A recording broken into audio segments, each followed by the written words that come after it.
All right, so we're here in the rain setting up for a church event right now. We had some problems with the generator, but we got those worked out. We got 7 inflatables out here. I just want to kind of show you what it's like to own an inflatable company. I started this business when I was 16. I'll get into a little bit more in detail about it throughout the video. Hope you guys enjoy it. Now, don't let the big numbers make you think that it's all profit.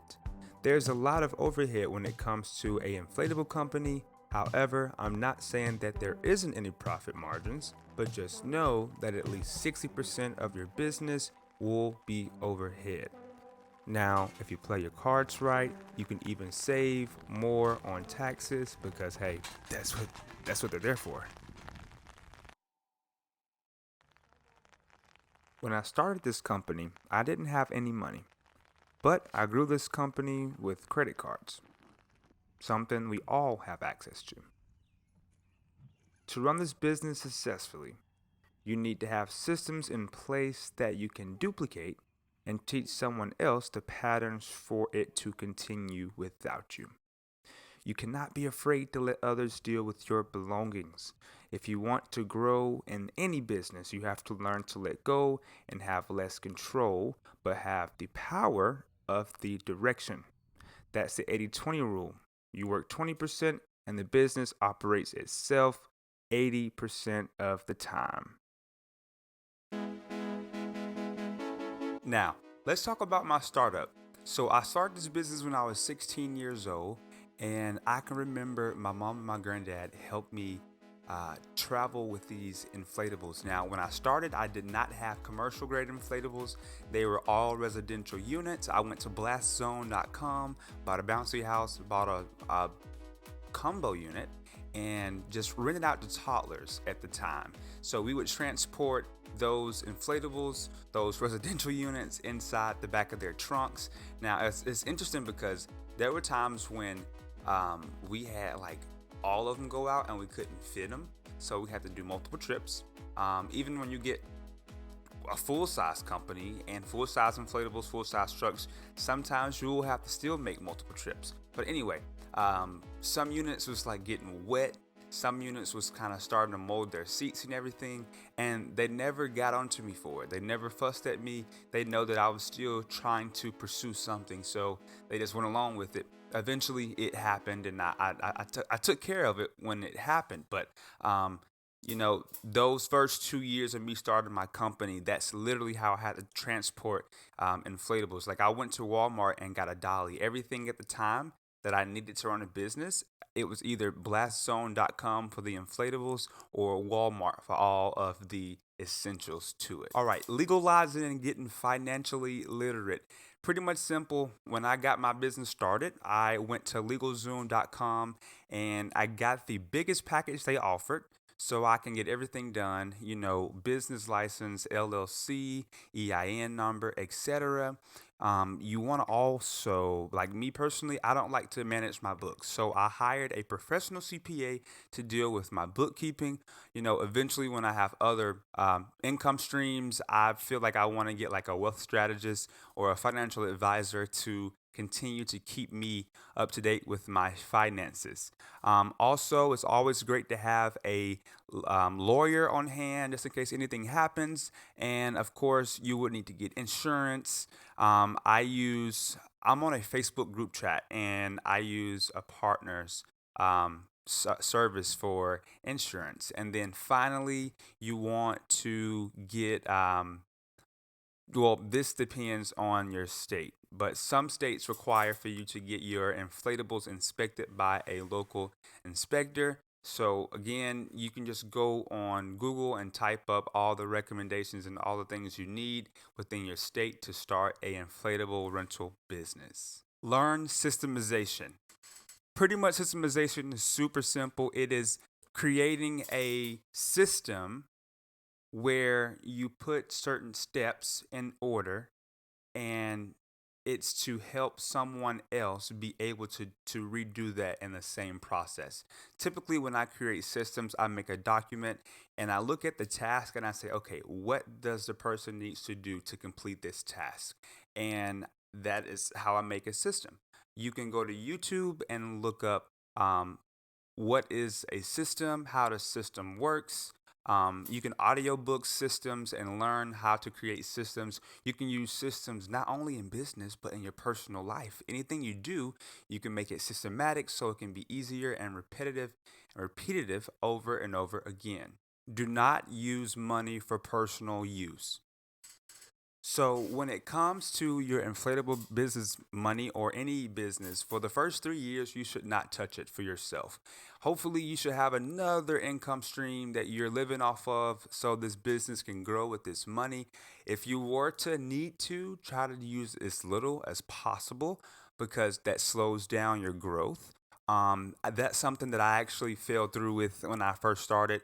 I used more money than I should have. So where I am, I could have been farther, like 2 years from now, if I would have used less of my money at the beginning of my venture. Learn how to market search. So, to research a business is the easiest thing in the world. I use two sources to do this. I use Google and I use YouTube University. I personally call YouTube University because it's literally the free university of school where you can learn anything whenever you want. I also have YouTube Premium. Get rid of all the ads and everything. Sorry if you have ads when you watch this. Um, but literally, YouTube has been the go to when I wanted to learn any skill, no matter what it is. Literally, how to, you just search that. Audiobooks, YouTube has them for free. You can also go to Audible. I use Audible on some events when I can't find it on YouTube. And then Google, I use, what is it called? What is it called? What is it called? Reddit. I use Reddit for some things. Um, and I mean, everything that I've used up to this point to get me here, I've used Google and YouTube. Fiverr, I've learned some things, got some things from Fiverr. That's how some of this videos is being created. So, learn how to market search. Always learn how to dig deeper into what you're trying to get yourself into. For example, um, yes, you can find all these inflatable companies that sells inflatables. However, they're not all great products. But you have to do market search. You have to look at people reviews. You have to read about the company, and you also have to get your feet wet and buy some products to kind of see what best suits you. Maintaining your expenses. This is for the 50-30-20 rule. 50% of your gross goes towards your bills. 30% I like to invest. 20% I like to save. So I typically would say would keep 20% of our gross in our accounts at all times. I'm investing 30%, and then of course 50% are bills. Sometimes the bills do go over 50%. Sometimes it's 60%. Depends on the season. This industry shifts kind of like in Alabama. Like our season is from March to the end of October. So, that's our entitled season. So in the winter times, sales be down. But that depends on where all you stay. Plan for retirement. Now, I really haven't been planning for retirement, to be completely honest with you. I have opened up an IRA and I am putting money into crypto and stocks right now. But that's as far as I'm going right now, just because I still want to use money elsewhere while I'm still super young, super alone. Um, definitely if you're older or you're looking for more, look into other bonds and 401ks and anything that they have for self employed entrepreneurs for your retirement. Hire with the open heart. So, when you're hiring people, you want to give them an opportunity. Of course, you want to look for your three main threes, is what I call them. And I'll go into the next part of the three main T's. Three main threes. And I'll explain them. But you want to let them show you who they are. At the same time, yes, ask questions. If they literally don't suit your taste, then that's one thing. But don't always judge a book by its cover. Hire quick, but fire quicker. It's better to have more help than have not much help. I've learned that in experience, and even right now, we're still hiring some people. Maybe not at the point to you watching this video, but right now in this time that I'm recording this video, we are hiring and we're doing like 20 or so interviews a week. So hire with an open heart. Higher threes. So, my first higher three is good communication. You have to be in good communication with me and the manager of this company. We just like to make sure that everyone is on the same accord and everyone can, respond in a efficient manner. The next one is being responsible. You have to be responsible when you're driving our work trucks, when you are on the field dealing with people's, kids. You have to be careful with how you present yourself. Don't use profanity. Just certain things to make them feel comfortable with you being in their environment, being in their backyard. Some customers allow us to go in their house for various occasions, but you got to be responsible, got to be respectful. Even though respectful is not a higher three, it just falls into with responsible. And just, if you have a task, we expect you to handle your task and do it correctly. The final higher three is being fit. Higher three fit. You know what I'm saying? You have to be able to move some heavy inflatables. You know, literally, you have to be able to flip, spin, twist. One thing that I asked during the interview process is, hey, do you have any back problems, any body problems that could affect you when you're lifting these heavy pieces of equipment? So those are my higher threes. Be friends with your local companies. There's no reason for you to not be cool with companies around you. In a way, you guys work together. I have introduced myself to the big companies around me, and literally, we to a point to where now I send them work, they send us work, and we make sure to tell them who we are. When we send them work. So, be friends with them. You shouldn't be in competition with the people around you. You should only be competition with yourself, and being in competition with yourself shows you new ideas that you could bring into your business. So, of course, look around at your other companies to kind of help you stand a position in the field. But as far as competition, you are the competition, and just be friends with your other companies. Only use small number of suppliers. What I mean by that is literally pick two inflatable companies or even just one that you want to outsource to and use. Just because, like, the more you expand, the more things break. And the more far away you get as a business owner because you're supposed to own the business, not operate it, but you separate yourself from it. So, for example, we have a technician manager in my company, and he has a list of where to get everything if something breaks. So having minimal amount of companies for them to operate with, it's easier on them to reorder stuff when it's time for it. And just also, I also choose the companies that I choose because of their quality. So you want to pick your companies according to their quality, their customer service, their shipping time, all those factors in on picking, um, you know, A1 services. Buy new, sell old, repeat. Typically, you really want to buy new because you have a longer lifespan on the inflatables that you buy.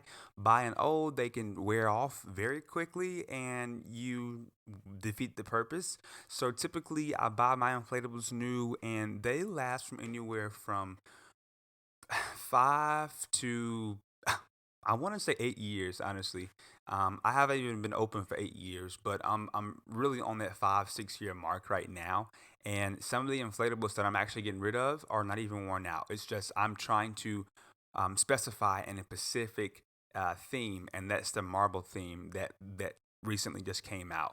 Now, when you see this video, I might have everything already sorted out. I don't know really, but you want to really buy everything new and efficient so you don't have to worry about any blowers going out or any inflatables becoming damaged buying them used before you even start making money off of them. Take action. Now is your time to get out there and really go all at it. Literally go research, go do your market research, go learn, go listen to audiobooks.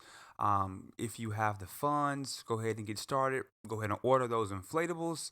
Also, I want you to not just take this video as success tips and just meditate on it. I really want you to take action. Nothing is going to happen if you don't take action. Some good ways to get started if you don't have money: create a GoFundMe. You can ask people around you, family, friends. You can find investors. You can get credit cards. I mean, you can even get a loan. You know what I'm saying? There are so many ways that you can get started, and there isn't a reason why you can't. You know, even the toddler units that I started off with, those were like $200. You can make $200. You can walk a dog. You can babysit. You can clean someone's house. You can do anything with your time to make that $200 to buy you an inflatable, to duplicate that, to do something more. So, you know, go do it. While my company is generating all this money, I only use $1,150 a month. Watch where I live and how I make that possible on my next video.